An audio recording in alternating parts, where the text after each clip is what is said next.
नमस्कार, मी पल्लवी पाटणकर. मनोवेदमध्ये आपल्या सगळ्यांचं खूप स्वागत आहे. मनोवेदमध्ये मनाशी संबंधित असणाऱ्या सगळ्या प्रश्नांवर चर्चा केली जाते. जर तुम्हाला या विषयांमध्ये आवड असेल, रुची असेल, मदतीची गरज असेल तर चॅनलला नक्की सबस्क्राईब करा. चॅनलवर रोज एक शॉर्ट अपलोड केला जातो ज्याच्यामध्ये कमीत कमी वेळामध्ये एक चांगला विचार देण्याचा प्रयत्न केला जातो. त्याचाही सहज उपयोग होऊ शकतो. आजचा विषय आहे अकारण भेडसावणारी चिंता, ज्याला आपण इंग्लिशमध्ये अँक्झायटी म्हणतो. चिंता आपल्या सगळ्यांच्याच आयुष्याचा एक भाग आहे. प्रत्येकाला चिंता कुठे ना कुठे, कुठल्या ना कुठल्या आयुष्याच्या टप्प्यावरती होत असते. त्याच्यामुळे त्याच्यामध्ये चुकीचं किंवा ॲबनॉर्मल असं काहीच नाही आहे. फक्त जेव्हा चिंता अकारण, कारणाशिवाय असते किंवा पुन्हा पुन्हा असते किंवा तिचं प्रमाण तीव्र असतं तेव्हा आपल्याला त्याच्यावरती वेळीच लक्ष देणं हे खूप जास्त गरजेचं असतं. आता अकारण भेडसावणारी चिंता म्हणजे काय, की जिथे आपल्याला सध्या आयुष्यामध्ये सगळं काही व्यवस्थित चाललंय, म्हणजे कुठलाही अडचण नाही आहे, कुठल्याही गोष्टींमध्ये त्रास नाही आहे, तरीसुद्धा आपल्याला चिंता भेडसावत राहते. म्हणजे माझ्या मुलांच्या बाबतीमध्ये काय होईल, माझ्या पार्टनरच्या बाबतीमध्ये काय होईल, किंवा माझ्या करिअरच्या बाबतीमध्ये पुढे जाऊन काय होईल, किंवा माझ्या नात्यांमध्ये पुढे जाऊन काय होईल, असे बरेचसे नेगेटिव्ह प्रेडिक्शन्स की अमुक झालं तर काय होईल, तमुक झालं तर काय होईल, आणि मग माझं आयुष्य किती जास्त त्रासदायक होईल, मग मला त्याचा किती त्रास होईल, आणि मग मी तो त्रास कसा सहन करणार, आणि मग तो त्रास सहन करण्याची शक्ती माझ्यामध्ये नाही आहे, आणि मग मी कुठेतरी अपुरा पडेन. अशा पद्धतीचे अगदी टोकाला असणारे विचार ह्या चिंतेमध्ये भेडसावत असतात.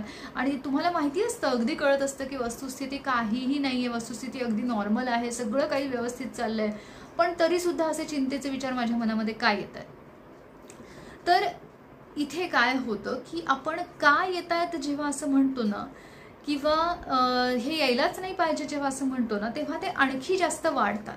त्यामुळे सगळ्यात पहिली पायरी मी नेहमी असं सांगते की कुठल्याही नेगेटिव्ह थॉट्सना आपल्याला जर पूर्णपणे दूर करायचं असेल, पहिली पायरी ही आहे की आपण तो का प्रश्न बंद करायचा, की ते का येत आहेत, आले आहेत, आता मला त्यांना कसं दूर करायचं आहे ह्याच्यावर आपलं लक्ष जास्त केंद्रित करायचं.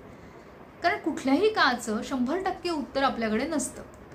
एखादा आजार जेव्हा होतो तेव्हा त्याच्या मागे बरीच कारणं असतात. तसंच मानसिकतेच्या बाबतीमध्ये जर आपण बोलायचं म्हटलं तर तुमची हेरिडिटी असते, अनुवंशिकता असते, किंवा तुम्ही काही प्रसंगांमधून आधी गेलेला असता, नकारात्मक गोष्टी तुम्ही अनुभवलेल्या असता, किंवा काहीही नसेल तरी सुद्धा मेंदूमध्ये काही रासायनिक बदल झालेले असतात आणि त्याच्यामुळे छोट्या छोट्या गोष्टींवरून चिंता निर्माण व्हायला सुरुवात होते. अशी बरीच कारणं असतात. आणि कारण नसली तरी सुद्धा जरी होत असेल तरी आपल्याला का म्हणून हा प्रश्न न विचारता आता मला त्या चिंतेशी 2 हात कसे करायचे, त्याचा सामना कसा करायचा आहे यावर आपलं लक्ष जास्त केंद्रित करायचं. आणि त्याच्यावरतीच आधारित हा व्हिडिओ आहे. त्याच्यामुळे अगदी शेवटपर्यंत बघितला तर व्यवस्थित छोट्या छोट्या गोष्टी आपल्याला इथे स्पष्टपणे कळायला लागतील.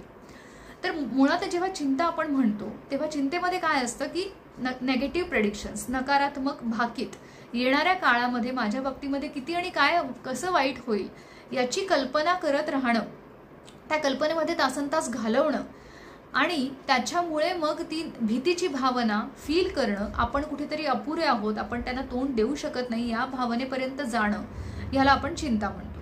आता ह्याच्याशी 2 हात करायचे, ह्याचा सामना करायचा आहे, चिंतेतून बाहेर पडायचंय, तर आपल्याला सकारात्मक विचार करायचे हे आपल्याला माहिती आहे. पण मग ते सकारात्मक विचार कोणते करायचे, कसे करायचे, हेच आपण आज बघणार आहोत. एकतर आपल्याला ना आपल्या थॉट्सचा पॅटर्न कळायला पाहिजे. म्हणजे आपण आपले विचार कुठल्या पद्धतीने करतो, कसे करतो, हे आपल्याला कळणं जास्त महत्त्वाचं आहे. त्याच्यासाठी ते नकारात्मक विचार रोज लिहून काढा. एक 5 ते 6 दिवसांमध्ये तुम्हाला कळेल की तुम्ही एका विशिष्ट पद्धतीने विचार करताय. मग तुम्ही कोणी आरोग्याच्या बाबतीमध्ये करत असेल, कोणी आपल्या मुलांच्या बाबतीमध्ये करत असेल, कोणी भविष्यातली चिंता असेल, प्रत्येकाचं वेगवेगळं असतं, पण तो एक पॅटर्न बनून गेलेला असतो. आणि मग ते लक्षात आल्यानंतर आपल्याला त्या गोष्टींवरती काम करणं सोपं जातं. तर लिहून काढल्यानंतर आपल्याला काही प्रश्न स्वतःला विचारायचे. कुठले प्रश्न विचारणार आपण स्वतःला, की मुळात जे काही मला वाटतंय की उद्या माझ्या बाबतीमध्ये अमुक अमुक गोष्ट वाईट घडेल, मला यश मिळणार नाही, माझं नाव होणार नाही, कोणीतरी मला सोडून जाईल, किंवा माझ्या मुलांचं काही चांगलं होणारच नाही, त्यांना जॉबच मिळणार नाही, किंवा मग मला आर्थिक नुकसान खूप मोठ्या प्रमाणात सहन करावं लागेल, असे वेगवेगळे नकारात्मक विचार चिंतेचे असतात.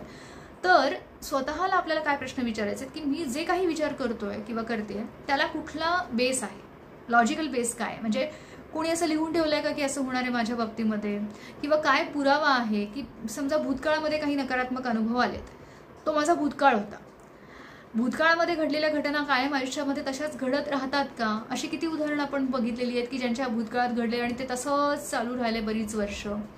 नाही, असंही नसतं. त्याच्यामुळे ह्याला पुरावा असा काय आहे का? काहीच नाही. मग हे कुठून आलं? हे माझ्या विचारातून, हे माझ्या कल्पनाशक्तीमधून आलेलं आहे. म्हणजे माझीच निर्मिती आहे, मीच तयार केलेले विचार आहेत ज्याला कुठलाही वास्तवाचा आधार नाही, कुठलाही लॉजिक नाही. मग हे जर माझी निर्मिती असेल तर ह्याच्यातून बाहेर पडणं हा सुद्धा कंट्रोल माझाच आहे. म्हणजे ती सुद्धा ताकद माझीच आहे, कारण मीच निर्माण केलेले विचार आहेत. मग आता सगळ्यात आधी मला काय करायचंय, मला या विचारांवरती मी विश्वास ठेवणं बंद करत आहे हे आपण स्वतःला सांगायचंय. कारण चिंता जेव्हा आपण करतो ना, तेव्हा आपले विचार आपल्याला खरे वाटतात, म्हणून भीती निर्माण होते, म्हणून त्रास होतो.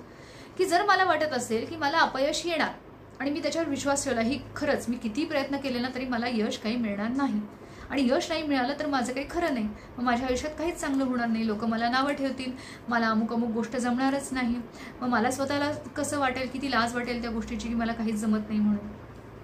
तर इथे काय झालंय, मी विश्वास ठेवला की मला यश मिळणारच नाही किंवा माझ्या बाबतीत कायम वाईट घडतच राहणार. मी विश्वास ठेवला म्हणून मला हेल्पलेस वाटायला लागलं, असमर्थ वाटायला लागलं, भीती वाटायला लागली आणि मग माझी चिंता वाढायला लागली. मग मला पहिलं काम काय करायचं आहे की सगळ्यात आधी स्वतःला सांगायचं की माझीच निर्मिती आहे, माझेच कल्पनाशक्ती आहे आणि मी याच्यावरती विश्वास ठेवणं बंद करत आहे. आता दुसरी गोष्ट आपल्याला इथे काय करायचं आहे की स्वीकारणं.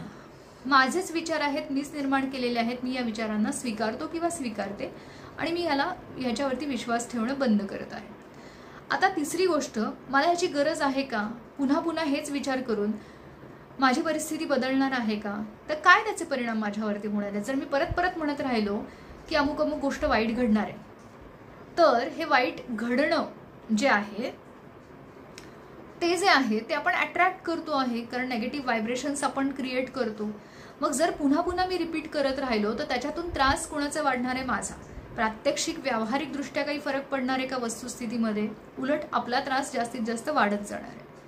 मग मी माझ्या विचारांना स्वीकारतो किंवा स्वीकारते आणि मला त्याची गरज नाही पुन्हा पुन्हा ते मनात आणण्याची. मी एकदा आणलं, दोनदा आणलं मनामध्ये, आता मला कळलं की मला त्याची गरज नाही, कारण हा नकारात्मक विचार आहे आणि मला तो मनाच्या बाहेर पाठवायचा आहे. म्हणून मग मी याला बाहेर पाठवण्याची परवानगी देत आहे. इथे आपण कुठलाही फोर्स करत नाही आहोत, कुठल्याही जबरदस्तीने की जायलाच पाहिजे, हा विचार जातच का नाही आहे, कधी जाणार, असं काहीही न करता मी स्वीकारतोय, मला त्याची गरज नाही आणि मी त्याला मनाच्या बाहेर पाठवतो आहे, कुठलाही विश्वास त्याच्यावरती न ठेवता. हे आपल्याला स्वतःला सांगायचं. त्याच्यानंतर आपल्याला स्वतःला हे सांगायचं की ज्याचा मी आत्ता विचार करतोय, जी गोष्ट भविष्यात घडेल असं मला वाटतंय, त्या गोष्टी कोणी लिहून ठेवलेल्या असतात का भविष्यात घडणारे? नाही.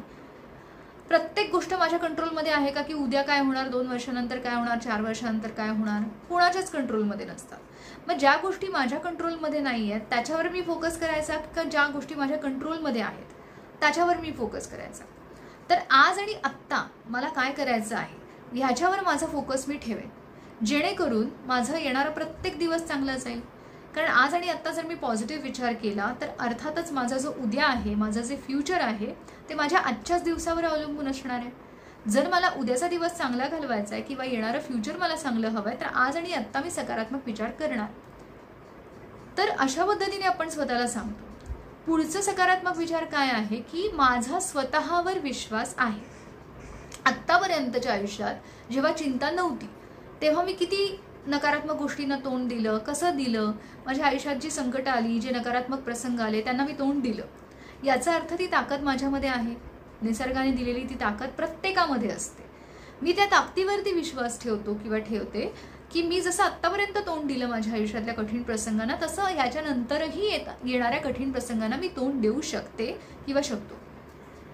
तर इथे आपण काय केलं, एकतर स्वतःच्या ताकदीवरती विश्वास ठेवला, नकारात्मक विचारांवरती विश्वास ठेवणं बंद केलं, त्यांना स्वीकारलं, त्यांच्यावरती कुठलीही जोर जबरदस्ती न करता त्यांना अगदी सहजपणाने लेट गो आपण इथे करतो आहोत. आणि ज्या गोष्टी कंट्रोलमध्ये आहेत त्याच्यावरती आपण जास्त फोकस ठेवतो, ज्या कंट्रोलच्या बाहेर आहेत त्यांना आपण लेट गो करतोय. तर अशा पद्धतीने आपल्याला काही महत्त्वाच्या गोष्टी, ज्या मी सकारात्मक विचार कुठल्या पद्धतीने करायचे ते सांगितलं, हे आपल्याला रेपिटेडली करायचं आहे. दिवसातून किमान 3 ते 4 वेळेला आपल्याला 10-10 मिनिटं बसून, जर आपल्याला चिंता जास्त भेडसावत असेल तर आपल्याला ह्या गोष्टी बसून करणं गरजेचं आहे. ज्यांना औषधाच्या उपचारांची गरज आहे त्याने तो घ्यायचा आणि त्याच्या जोडीला हे करायचंच आहे. कसं आहे, औषधं तुम्हाला तुमचा केमिकल इम्बॅलन्स ठीक करतील, पण सकारात्मक विचार करायला तुम्हाला औषधं शिकवणार नाही आहेत, ते तुमचं तुम्हालाच शिकायचं आहे.